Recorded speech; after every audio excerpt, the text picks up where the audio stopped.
Yeah. Namaste, Sahana ji, Namaste. and welcome to this event. It's a privilege and an honor and a pleasure to have you here with us. And we all of us come from diverse backgrounds, but the one element that unites us all, that brings us together here, is our passion for education. And we are so appreciative of your work, and we are so impressed by your vigor and your passion for the Bharatiya education, education based on our Sanskriti, that we would like to hear more about your work and what all of us educators can do going forward. So, your two books are right here in front of us. We have read your books, and we have heard your talks as well. We are familiar with your work. Can you tell us a little bit about what got you interested in this? First of all, thank you so much for inviting me. Namaste to everybody. Um, how did I get interested in this subject? So, if I look at it at a surface level, then I think I just got interested because when we step out of India, we are constantly asked about who we are, where we, why we behave in a certain way, why we look a certain way. So we get interested in our own history and culture. So I think that's the point where I started. I moved to Singapore first, so that's when people would ask questions, and then I wanted to have the answers, so I started reading up. But even otherwise, I was always connected to. I was very proud of being Indian and our culture, and also because I come from a family of Sanskrit Pandits. Even though I had got somewhat deracinated by Western education, still I was quite proud of the fact that I came from a family of Pandits. So it was like that. But I thought, okay, it's not relevant anymore. I mean, my grandparents and their parents, all of them have done great work, but this is a modern world and we just have to do, we have modern education and we are modern. That's the thing I thought. Then we moved to the United States, and that's when I saw that Hinduism and Hindus were not really represented well in the textbooks that were used by in high schools there. And that's when I started writing small pieces from what I knew, and I got a lot of appreciation for that. And then I don't know how one thing led to the other, and I've started looking into India's education system. I think it's also because I got into a history group. I became a part of a history group, and so we used to have different topics that we would discuss every now and then. And so the topic of education was given to me, and I thought I'm just going to write about Nalanda, Vikramshila, and the ancient universities, and that's it. And I'll just talk about that. But then, as I started reading up, and I said, "What? What?" It was all being more and more amazed and surprised. And so as I got deeper, I just got into it. And that's how I wrote a series of articles on ancient Indian education. And then after the articles came out, then a lot of people said, please put it all together in one book. We don't want part one, part two, part three, part four. So then I put it together. And that's how the first book is more like a compilation of all my articles. And then when the first book came out, then a lot of people wanted to know more. Like, tell us what was the syllabus in Nalanda. Tell us what was the fee structure, things like that. And so then I went deeper into the topic and wrote my second book. So that has been the journey. And what was in your research, what did you find was the central purpose of education in ancient times? The central purpose, I think, was to know your true self. I mean, it was, if I look at it, I see that there were two kinds of education. One was the lower education, and the other was the higher education. Now, lower and higher, not in the sense of demeaning, like lower as in low class or something like that. But it was you start with lower education, and today when I look at the curriculum, I feel like in the modern education system, that is what would have been called lower education in ancient India, because there you're just exploring different disciplines at a superficial level and knowing what are the things in that subject. But it is not about knowing yourself. Then as you progress deeper and deeper comes a time when you know yourself. That is higher education. So knowing self-awareness, I think, which would ultimately lead to understanding the Paramatma, understanding the universe. That is the highest education. And so it was also about achieving the Purusharthas. So the final Purushartha is moksha. So education was ultimately meant to liberate people. So you could start from anywhere and you would take a whole lifetime and you would take several lives, but ultimately your education which you started in some birth has to lead to moksha. I think that was the real purpose of education. And things have changed. Today's education doesn't even talk about No. self-knowledge It at does all. not. It So does what not. was it in the past that they were doing differently than what we are doing today? I think first of all there was a simpler life. There was also community life. So the most different thing was that people were part of communities. They were in joint families. Then there was a larger community around them. So there were more connections. So as a result, and then the grandparents are living with the grandchildren. So they are getting that knowledge directly from the grandparents. So children are hearing about what is in the Puranas, what is in the Itihasa, what is in the Gita. So they are growing up with all these things. So that connect was there. So I think in today's world, this connect is not there. We have small nuclear families. Grandparents are somewhere else. The children are somewhere else. So that thing has been broken. I think that is one of the biggest reasons why everything has changed. Education has totally changed, and it has become very commercial. And so it is actually neither here nor there. It's not even going into skill based education, nor is it in the higher education of giving you self awareness. So it's just a medley, it's just confused. And ultimately, at the end of it, there's just a certificate, and that is what everybody is craving for. That now I have this certificate. It is not at all a credential for your actual education. So I think we have to go into the causes of why it became like that. And I think that was one of the reasons I wrote this book. I wanted to know that, if you were so great, how did we become like this? So that's how my quest started. Like, and that's why you see, I've talked about the invasion, which led to one set of degradation and destruction, where actual universities were destroyed. Then the colonization, where the mind itself was destroyed, because now we started disrespecting our own traditions and thinking it was nonsense, bunkum, pseudoscience, and everything that's comes from the West is real science, real knowledge. So that was another level of destruction, which was even more harmful than the invasions. Because when the invasions happened, we could see the destruction. But when the mind got destroyed, we didn't know. We thought we were on the right track. We are doing what the Western world has done, and we are doing the same thing. So that will lead to progress. And now we are at these crossroads where a lot of us are waking up as we are connecting to Sanskrit, as we are connecting to our Sanskriti. And then we realize, oh my God, there was this wonderful system we had and we lost it. And how can we bring it back? So more than a question, I feel that when I was studying and I had history books in my high school, there was no mention about the invasion. There was no mention about what our Indian education system looked like. And I just felt that if we had even just read about it, there would have been some mind shift or like some thought that we would have put into action. Not me, just all the generation before me who studied history books. I wonder how there was invasion and yes, new information came in, but how come it was completely it just vanished from our system, education system? How did that happen? So your question is why was it not mentioned, or why did it just one set of invasions destroy the education system? Is that what you're saying? Right. Okay. How was was there no way in which we could have retained it? No, but we did retain it. That is the whole magic of it. That invasions happened, and you must. Are you saying that in your history textbook there was no mention of invasions? No, not in the sense that you have. Like the destruction of Nalanda was not mentioned? No. Oh, that's shocking, because I think in my ICSE history book I did hear about Nalanda being destroyed by Bakhtiyar Khilji and a number of like Vikramshila, so many universities being destroyed. So even though I knew about it, I didn't really care about it. That was the thing. I knew that it happened, and it happened. But we are still here and we are still having an education system, so I didn't know that we lost anything. Yeah? But your question is very valid, that how did just a set of invasions destroy or damage the education system? Well, obviously, I mean, just think of Nalanda burning for months together. There was a 9-story library which burned for months and months.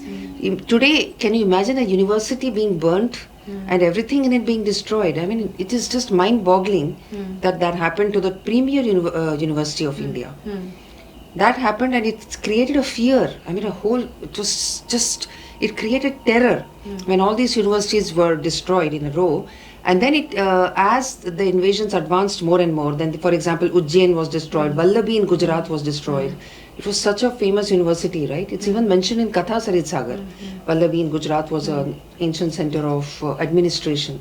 So those who wanted their children to be proficient in governance, administration, and get a good job as administrators, they were sent to Vallabhi to study. Correct. So the physical destruction obviously is going to lead to a lot of damage. Manuscripts were burnt, books were burnt. And then what happened is a lot of the scholars who escaped from that went to the south, and they also went to Tibet. And in a way, it's because of that we still have a lot of manuscripts. Even though a lot were destroyed, we still have many, because the scholars put their life at risk and carried the manuscripts with them. Just as you know about temple murtis being hidden by the purohits, or small vigrahas being carried and they're running and they're hiding in the forest. A lot of things were done by these people who wanted to save the main murti of the temple. It happened with books as well. So I have in my book described how even in the south, right? So first the northern wave of destructions happened, and then it moved southwards. Meanwhile, scholars were going wherever they could go. One advantage India had is that it's huge and it's very diverse, and there's no one central command, right? So the religion it's not a monotheistic religion with one center where if you destroy the center, everything gets destroyed. So people were migrating, running to different places, and their new centers of scholarship were emerging, right? And in my book, you'll find that description as well. So that's why in the north, when it was getting destroyed, in the south, it was still there. And then you remember Vijayanagar also became a big center of education. And then by the time the invaders came to the south, the northern people started regrouping themselves as well. And then in the south, it was for a shorter period. So in this way, though a lot of damage happened, something was still preserved, because also not everything was in books. A lot of oral knowledge was there as well. A lot of transmission has happened orally. So if the life of the scholar is saved, then that knowledge is saved, right? So there are a lot of heroic stories of people saving manuscripts, saving knowledge and things like that, or scholars being protected by people, kingdoms, some far off kingdom is protecting. And mind you, India was not just the boundary, having the boundaries you see today. It extended to the east, Southeast Asia as well. So some of the things are preserved there. You'll find a lot of stuff there. In China also it is preserved. So there has been huge destruction and we didn't know about it. But a lot has been preserved also because of the excellent system that we had of oral transmission. And this is how we have to bring it back now. We have to catch hold of the thread. Yeah. There's a word you used, commercialization of education. So can you describe a little bit about what it was in the past in terms of the fee structure, which sustains the schools nowadays? So in the past, there was knowledge could not be charged. It should not be. Nobody should pay for getting knowledge. So the guru would think it's a privilege that he found a student who is worthy of getting that knowledge, and the student will feel that it's a privilege. I found a guru who is going to teach me. So that was the relationship, because the main purpose is to preserve that knowledge. And you have a debt, a runa towards your guru. So if you have learned something from a guru, then you have a runa, a rin in Hindi, and you have to discharge it by teaching the next generation. So that was the thinking. And so the society had to contribute to the Gurukula, the Pathshalas. Everybody used to think it's very meritorious to donate to educational institutions, right? Even in those days, there were scholarships in the name of people, so if somebody died in the war, then a scholarship in the name of that person. There were chairs, like today we have chairs in universities. So practically everything that we have today, if you go back and look in India, you'll find that there's the roots of it starts from there. So in this way, there was no real system of having of fees, but there was dakshina. So the student would study for n number of years, and then as a mark of gratitude, a dakshina would be given to the guru. And sometimes the guru may ask for a certain dakshina, which may not be money, but something even more, something complex. So that was the culture. But eventually there were institutions that were charging fees. So we do see that in Jatakas, that some of them were charging fees. But in the traditional sense, that is not how it was. So the society had to give to the gurus and the shishyas. And also there was the system of bhiksha. So you could go from house to house asking for alms, which is not considered begging, because everybody knew that these students don't have any means of livelihood. So you have to give what you can. And so householders would keep something aside, some food aside to give to the students who came or the teachers, and they won't even have to ask. They just have to stand outside the door and food would be given to them, and anything they need, medicines or anything, because they would talk and they would find out how the student is doing, what do they need over there, blankets or whatever, that would all be given.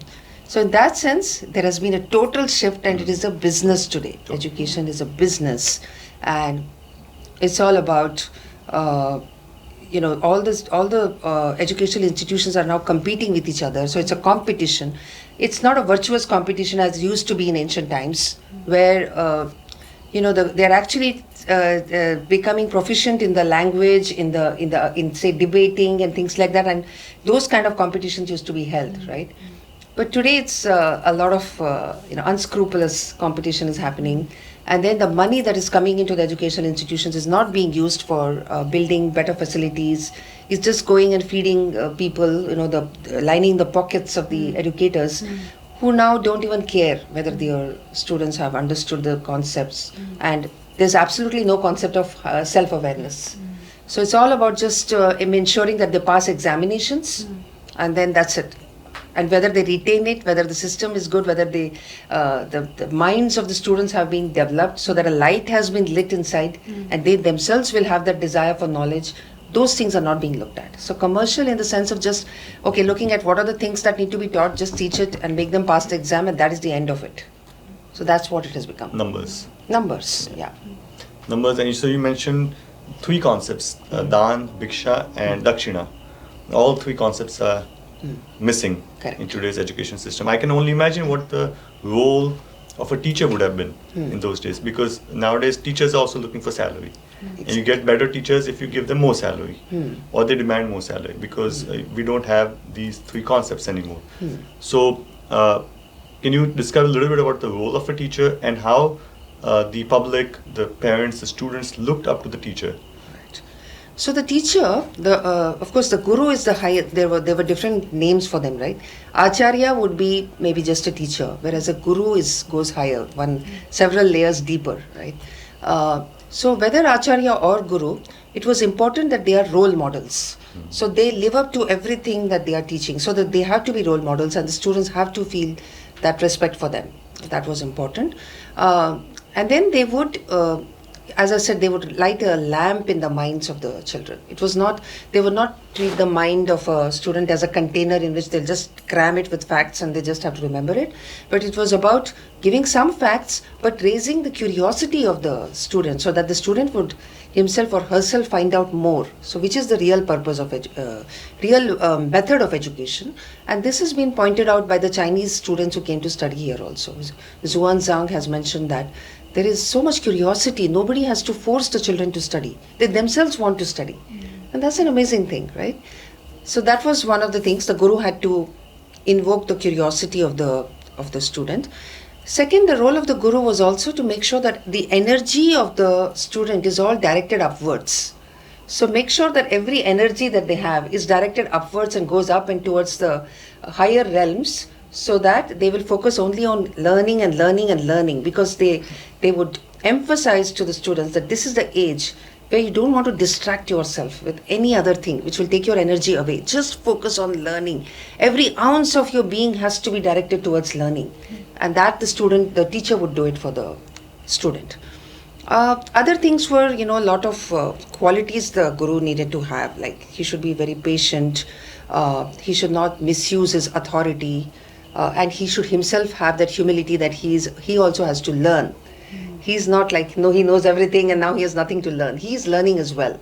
That was there. So, and then always make sure that you satisfy the curiosity of the child. That if the child has genuine questions, make sure that you answer it. Don't keep it away from the student, because you are now afraid that the student might once challenge you and be a competitor to you one day. In fact, a guru should be happy if the student surpasses him or her. So that kind of quality was needed. There are so many qualities that a guru needed to have that I actually have a chapter on that in which I talk about. And there are many other, many texts which talk about what a guru should be like, right? But the guru also has to elevate your thinking and make it about transcending desires. So that a guru has to do. Acharya may not be able to do that. Acharya will give you expertise in the discipline, will give you mind control and things like that. But the guru has to elevate your consciousness and make you rise above all the petty things in daily life. So, like you will not be pining for some small thing, or not be angry with somebody or jealous of somebody. The guru will uplift you. Like, what are you here for? What is the real purpose of your life? He will constantly remind the student of that. So these are some of the things about the guru. And for the guru to be able to do that, there must have been a relationship between the guru and the shishya, the disciple. Correct. Is that relationship missing today, and how was it in those days? How did they form that relationship? I think that relationship is missing because today's students don't live with the teachers. In the typical school system, we see them during the day. We will have our favorite teachers. I did have my favorite teachers and I learned a lot from them. But I learned only physics from them. I only learned chemistry from them and, maths, right? But with the guru, it would be beyond those subjects. You would have learned all that. He would have taught you those things. But after that, he would be telling you about life itself. He would be giving you those analogies when you're living with the guru, you're going out for, you got water from the well, and he'll bring some analogy into it, and, or, you take the cows out to graze. So there's so many tasks in the day that one would be doing while living with the guru, because seva was an essential component of education. So the teacher would give you a lot of tasks to do. And while doing those tasks, you would learn things which are not part of actual education. It's not in any textbook, it's not there. Just by doing it, your teacher, the guru, would have taught you a lot of things. So he'll have taught you patience. Like, first of all, taking cows out to graze, to manage all the cows and bring them back. And then the guru also gave a lot of specific tasks to students who are lacking in a certain area to make them understand. Say, some student who's very arrogant, give him tasks which make him realize, which bring humility into the student. Or if a child is very scared of everything, okay, give him tasks which will give him courage. So these were some of the techniques that were used by the teacher, guru. And then there would be from what I have read, I can see that the students simply worshipped the guru. And this cannot be forced. No guru can say, you worship me. It doesn't happen like that. It will come only when you really respect. Like I read this autobiography of a yogi, and I can see how much love he's fought with the guru many times. But out of those fights came more and more love. So that relationship, I wish I had that kind of relationship in my mainstream education system. I miss that experience. So you spoke about the low level of knowledge and the higher. So I think that's what the Upanishads called avidya and vidya. So actually what we learn now in schools and colleges is avidya. And vidya is the ultimate knowledge, the knowledge of the self. Is that what you meant? No, actually, no. I'm not, when I say low knowledge, lower level of knowledge, I'm not meaning avidya. Avidya is something else. So what I'm saying is like skills. Suppose you are learning skills and you're focusing only on learning that skill, then it would be at lower level of knowledge. Where you're just learning a certain skill, you're developing some talent. That's what I meant by lower. And higher would be with consciousness, with understanding of self-awareness and understanding what is that universal consciousness, what is the nature of Paramatma. That would be higher.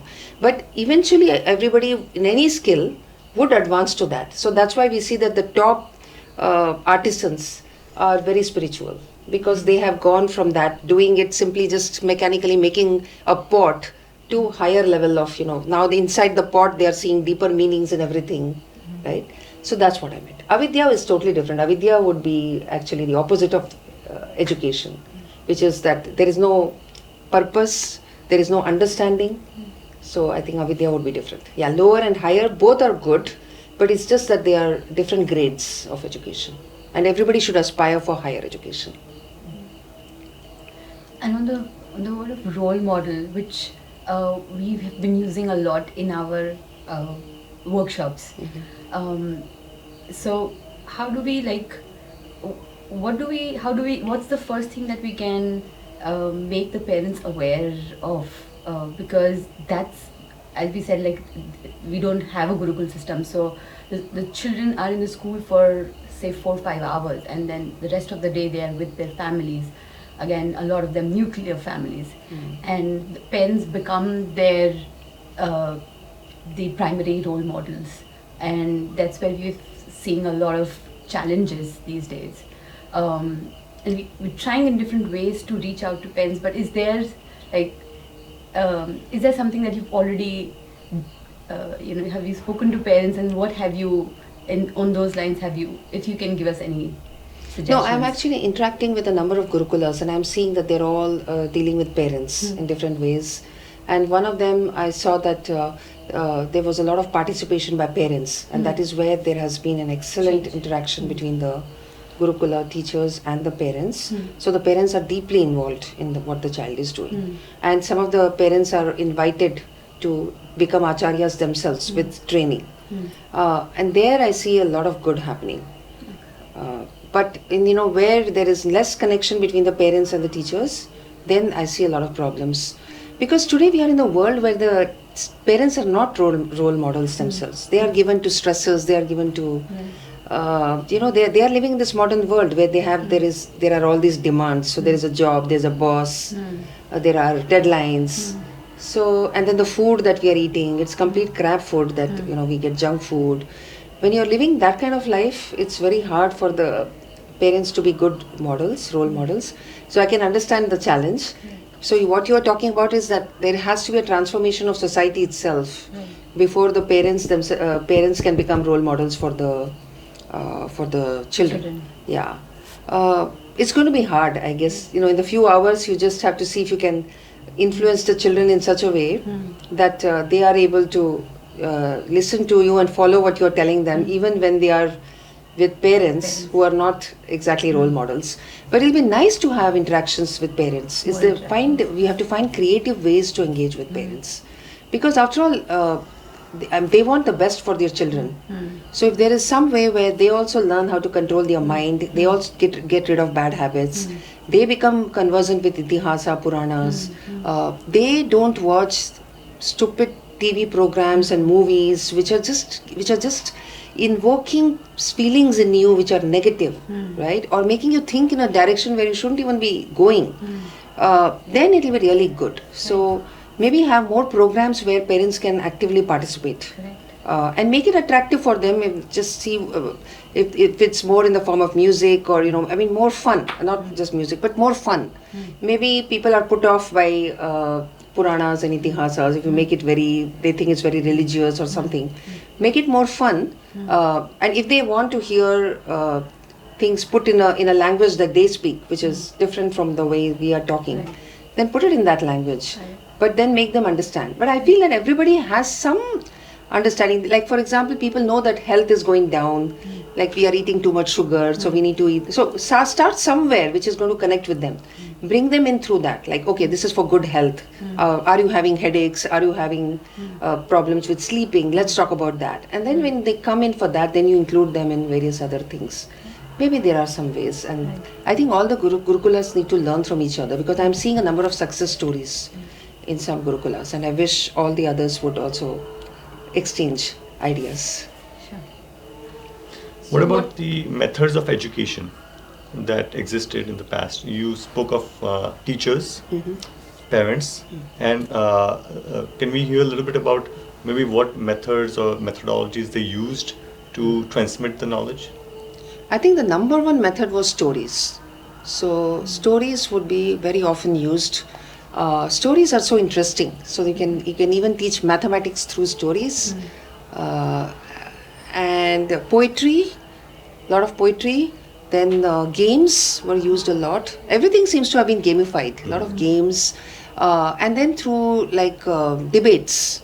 A lot of knowledge was, a lot of way of teaching was done through debates. So ask a question and then answer, counter question, and make it like a dialogue. So various techniques. So I could see all these techniques: games, nature, taking cues from nature, songs.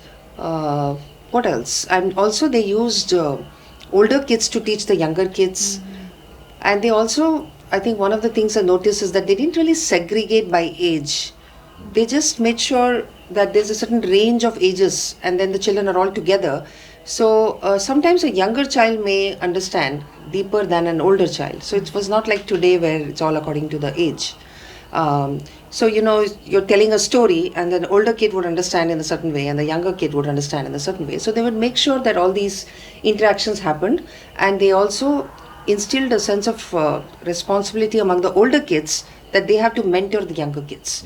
So a lot of younger kids will listen to their brothers and sisters more than the parents. So maybe they can, the older kids can mentor the younger kids. So these kind of lot of techniques were being used. I think it was case by case. It was never like one standard method applied everywhere. But one thing is there, it was a lot of fun and a lot of analogies, a lot of puzzles also. There would be a lot of puzzles given, riddles. Okay, I ask a riddle, now you ask me a riddle. So now the riddle itself would teach them a lot of things. Jokes were also used. A lot of funny stories that were told through which you can teach so many things. And the Panchatantra is also such a beautiful example of that, right? So I think this is just at a surface level, a few techniques. And I think this is where more research is needed. We need to go into the other pedagogical techniques that existed and we need to mine them from our own culture. Yeah, we use interestingly, coincidentally, we use these 4 techniques at our school. We use storytelling-based learning, arts-based learning, which you mentioned, poetry, Yes. activity-based learning, games, and inquiry-based learning, where we have question answers, I see. interactive, Right. problem solving. You're doing all the right things. Well, something is in our genes. Yeah. Yeah. Right. So what about women and lower castes in the olden system of education? Because what we read in our history books is that there was so much oppression of the lower caste, and so what about women and lower caste? Like, did they receive education?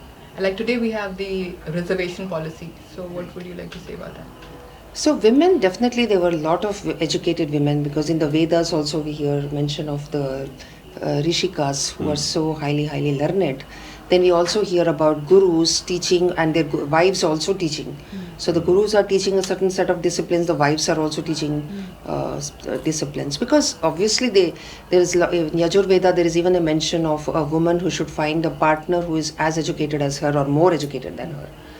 If you are less not educated, you will not find a good husband. Things like that are mentioned in the Vedas. So it's clear that women were supposed to receive education, but there was also this kind of specialization, because it was well understood that women are mothers, will become mothers one day, and they have to be there with the child, nurturing the child. So if it comes to getting deep into Vedic studies, it might be a little hard for women, because there is a certain protocol that has to be followed. So many times you have to get up early morning, bathe so many times, you have to be very, very clean and all that. So I think it was more to help women. I feel that they were exempted from the rigor of the Vedic studies, but only those who were very, very interested in that. Some women were ready to give up their family life, ready to not get married and only study the Vedas. Only those women were going for that rigor of Vedic studies, but most women were preferring to learn the arts. So they would, music, dance, painting, a lot of kalas had to be learnt by the women. Especially, but not restricted to women. Even the men, we hear of kings who were expert in the 64 kalas, right? Chausat kala. And women, a lot of women were, of course. And those kalas were actually not just simple. It was also about going into the depth of, in your own Gurukul, you know about music, how deep one can go with music. It actually leads you to moksha itself. So a lot of women were going into this kala. And then let's also remember that in those days, there were different jatis, and the jatis used to preserve their knowledge, and the entire family would be engaged in preserving the knowledge. So if you have a Vaidya's family where they are all preserving the medical knowledge, so it's not just the man who is preserving that knowledge, the woman is also doing it. So some people are in charge of getting the herbs, some people are in charge of preparing the concoctions, and they're all together in it. So it's not like today where you have to think about, where is the equality? So it was not like that. Everybody was involved in making sure that the patients who come there, for example, in a doctor's family, that the patient gets the right medicine. If it's a carpenter's family, again, everybody would know a lot about it. If it's a accounting family where they are all into money, money management, then everybody would know. It's not like only the man knows and the woman doesn't know. All of them are helping each other and making sure that the business runs well. So in that sense, I feel that women were very much educated and they were well versed with everything that the family was well versed in. So that wasn't there. And the caste system was also what we call caste system today is very misunderstood. So it was the Varna Jati system, and it was all actually these Jatis, I see them as streams of knowledge. So they all knew that they depend on each other. I mean, a Brahman who's studying the Veda knows that if these artisans don't do all their work, then we will not get what we need, right? Somebody is growing the food, that person in that jati is growing the food, somebody else is doing something else, which is also important. So it was an interdependent society. It was not a society in conflict with each other where people are all fighting each other. But yes, there were bad elements. So there was exploitation, but that's not because the system was like that. It is just like human nature, which is everywhere like that. And if you go to Europe, you go to any other country and see the history, then you see that there are people who have more money might be exploiting those with lesser money. If at all there is some place where there was stability, I think it was India, where you see that everybody is given importance according to the Shastras. All the streams of the work, all the livelihoods are important. So I think I see the Jati system as an enormously diverse system of occupations and knowledge preservation. So I think a lot of what we hear today has come from the things that happened after invasions and colonization. So a lot of our society underwent an upheaval, and everybody is now each person to his own, and that is when a lot of malpractices came, a lot of distortions came into our society. But it is not according to the Shastras. The Shastras do not advocate for some kind of exploitation and discrimination, unfair practices and things like that. So I think our history books, and in fact most of our textbooks should be rewritten. Yes. Like in our medical college, we were all taught that Ayurveda is a pseudoscience, and that's how it's taught to us. So what do you think can be done to change this whole perspective? No, I think we need better spokespersons, and we need better written papers, good papers written in good journals. Even though it is being called pseudoscience, a lot of knowledge is being appropriated from Ayurveda. So there is actually, it's a very toxic thing that's going on. On one side, Ayurveda is being labeled as pseudoscience, and on the other side, they are taking away a lot of things from Ayurveda, repackaging it and calling it as modern medicine, right? So I think what we need to do is, we need, of course, good research for our own self. Like today, nobody would want to just go and take only Ayurveda or only, Western medicine. We want whatever works for us. So we need research for, like what happens if you take this Ayurvedic medicine along with this so-called modern medicine? What are the interactions? So we need probably more research on that. We need more dialogues, we need better written papers, we need better spokespersons, and we need more discussions basically. We need informed discussions in various platforms which will help to highlight the value of Ayurveda. For example, some of the things that I discovered on my own was, my mother always would say that you keep cloves in your mouth when you're getting a lot of cough. Just keep the clove in your mouth and then keep taking the juice of that. And you just sleep, and then you won't get any coughing in the night. And I never did it because I thought, who will do that? I'll take cough syrup, I'll take whatever else is there I never did this clove thing. But one day it so happened that there was nothing in the house, and I woke up coughing and there was no medicine. So I just remembered what my mother said. I took the cloves and kept it in my mouth, kept on sucking the juice of that. After some time the coughing stopped, and that's when a lot of things opened up for me. I said, so all those things that I heard and I dismissed was possibly valid knowledge. And that's how I do a lot of things now. I don't dismiss anything that comes from grandmothers or something that is called pseudoscience, right? So we need to open up the minds of people. We need to make them understand these things. And we also need to make sure that Ayurvedic practitioners don't make claims that cannot be substantiated. Like, let them not make sweeping comments like, oh, cancer is completely cured by this drug. Let them not make such claims. Because then that will lead to people who are genuine people taking this knowledge and taking this information and dismissing it, right? So we need to tell people, the Ayurveda, the Vaidyas, to make claims which have been verified. So we need those things. They should let them say that there are all these number of cases that prove this. So I think we need that kind of dialogue, which is what we were known for. Nyaya was the basis of Ayurveda. Right. A lot of logic comes from Ayurveda itself. And when you use the words like discussion, debates, Yeah. this all goes back to our education system, which was based on the idea of making it interactive. Correct. Asking questions. Right. Today we have students answering questions Yes. rather than asking questions. Asking questions. We are not asking questions at all. We're just absorbing. Not the right questions, definitely not the right Yeah. questions. We're just so passive with education now. And there's an art of asking questions also, Correct. which the teachers or the parents need to learn Right. to be able to transmit that. Because it's not asking questions out of defiance Right. or asking questions that have no relevance. Right. It's asking the right questions in the right manner. Correct. So that I feel if we can revive somehow. Can you shed a little bit of light on that, of as educators, what we can do to inspire students to be more inquisitive, be more curious?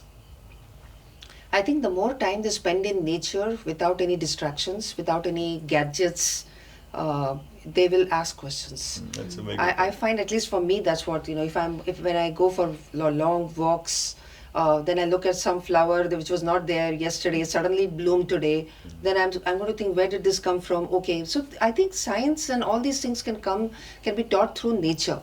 So the more they are in the midst of nature, watching insects, watching the water flowing, watching rainfall going into the earth, and the different, let them be exposed to all in different geographic terrains, and then meeting different kinds of people. That also raises a lot of questions. Suddenly you will see somebody who looks different, talks different, and then you will have questions, right? So if you're just in one place, you're always rooted, going on looking at your phone and just looking at whatever pops up on the screen. Your mind gets closed and it goes into a kind of sleep mode and a kind of stupid mode, you can say. So I think we have to be stimulated by nature. That's one very good way of becoming more curious. Traveling also helps. Meeting different kinds of people helps. Beautiful. Yeah, because that's reassuring, because our tagline is holistic education in the lap of nature. Right. And as you can see, we are surrounded by nature. Yes. This is called Magod, which is Ma ki God. Uh-huh. So we're in the lap of the mother nature. Right.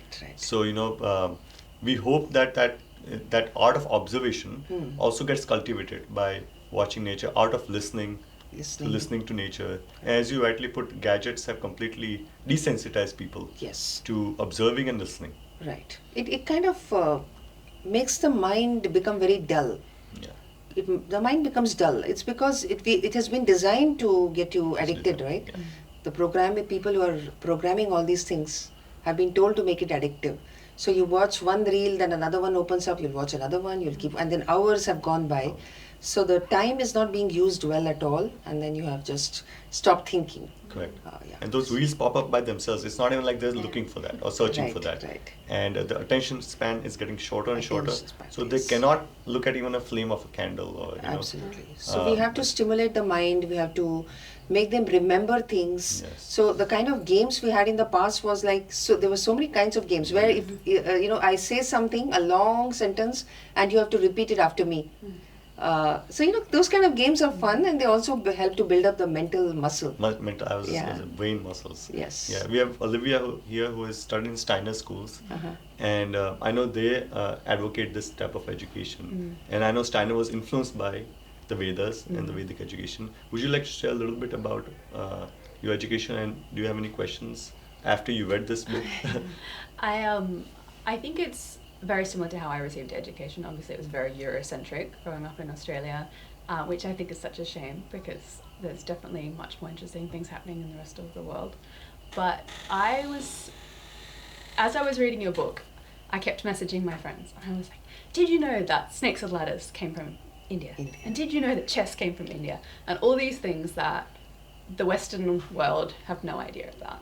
And I've seen lots of conversations and lots of books being written recently about decolonization and empire and imperialism. And do you think the world's ready to start talking about it properly? Like, what have you witnessed? Do you think people are ready to start having conversations about the damage that it's been done, how we can undo it in lots of different countries, not just in India? Do you feel hopeful that we are going that way where we can talk about it? I'm certainly hopeful. One of the things that has absolutely delighted me is that so many gurukulas are coming up, and in the last 10 years, a lot of people have realized that we need to revive our traditional methods of education. Mm-hmm. So I see many people engaged, but still it is a drop in the ocean. I know that compared to the mainstream education, because people are worried about what will happen after this. Mm-hmm. If they go back to the traditional education, what happens to the children after that? What jobs do they get? Mm-hmm. Would they lose out on the jobs that they would have got if they were in modern education? So I think those are the questions that are plaguing the parents today. Mm-hmm. But in terms of understanding that we had this huge body of knowledge, Indian knowledge systems, as the government is calling it now, it's called IKS. Mm-hmm. There's a lot of work being done on that. So we are literally mining our own ancient knowledge to see what is it that we can get out of it and make it relevant for today. Mm-hmm. So I've been attending a lot of conferences where different aspects like Ayurveda, yoga, whatever, mathematics, science, ancient Indian science, all these different things are being discussed. Mm-hmm. And people are realizing that they need to know Sanskrit. Without Sanskrit, it's very hard. So then there are so many people now trying to learn Sanskrit. I'm also learning Sanskrit. I've fallen behind because this is a weekly class that I have to join on Zoom. And because I'm traveling so much, I have so much to catch up with. But they are there. If you want to learn Sanskrit or any different things of Indian knowledge systems, you can actually join classes and learn remotely or physically attend those classes. It's happening. So there's a lot of optimism, but if you look at the good that is happening, but sometimes one can feel discouraged when we are in the midst of people who have no idea about it. Mm. That is, of course, in the Western world, they would be very dismissive about it. Mm. And even in India, people who have been deracinated for a long period, parents are deracinated. Or sometimes what's happening is the parents are not the role models that they should be. So anything that they say good about Indian education, Indian knowledge systems, or anything about traditions, it will not be taken well by the children because they find them uncool. They are not cool enough. So these are the things that I'm observing as I'm going along. I hope with people like you doing more and more of this, getting into the education space and bringing back that authentic education system we had, I'm sure that it's going to make a change. Because there is a sankalpa, you all have this sankalpa, and I'm meeting so many of them. It is going to bring a change. And like Olivia mentioned, damage has been done, but I sometimes feel damage is still happening at certain, like you mentioned, you messaged your friends about the source of these games that we play today or the arts that we have today. And a lot of times I hear, what is the purpose of history? Why should we study history? Do you want to address this twofold question that why should we be aware of the source? And if you're not aware of the source, what damage is currently happening unbeknownst to us? Well, I mean, this is a basic question of why should we study history? Correct history. So it's like, so what I tell them is that suppose you wake up one day with amnesia and you don't know who your parents are, you don't know who your friends are, you don't know anything about what happened in your life until now, who has let you down, who has hurt you, who has helped you. You don't know anything. Do you think you'll lead a meaningful life? Right? You won't. So that's one of the reasons. It's just like that when you forget your history. So you don't know where you came from, you don't know anything, and you'll keep now making same mistakes, or you'll not recognize a pattern that is there. So knowing your history is about knowing your country, your people better, and knowing yourself too. So in that sense, history is important. The other thing is Indian history, our own civilization. Knowing our civilization is important because we hold the answers to a lot of problems in today's world.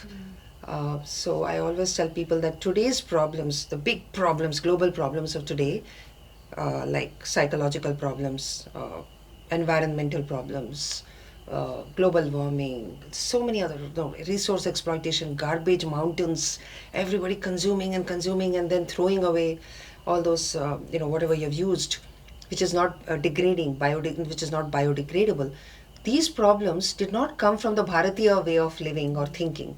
So I tell them that when you go back to your history and know what the Bharatiya Drishti is, the Indian way of looking at the world, you will then actually solve the problems of today. Because I like to quote Einstein, who said that you cannot solve a problem with the same mindset that created the problem. So that's why we need to change that. Today's problems have not been created by the Bharatiya mindset. So maybe when we go back to our history and learn the Bharatiya mindset, get it back again, then we will solve the problems of today. So that's one reason. Yeah, absolutely. And you mentioned that parents are sometimes concerned that if we go back to this Bharatiya education or bring back certain elements of Bharatiya education, what will happen to the future of the children? But in fact, I sometimes am concerned if we continue this way, what will happen to the future of the children? Because I don't see homegrown thinkers, homegrown entrepreneurs.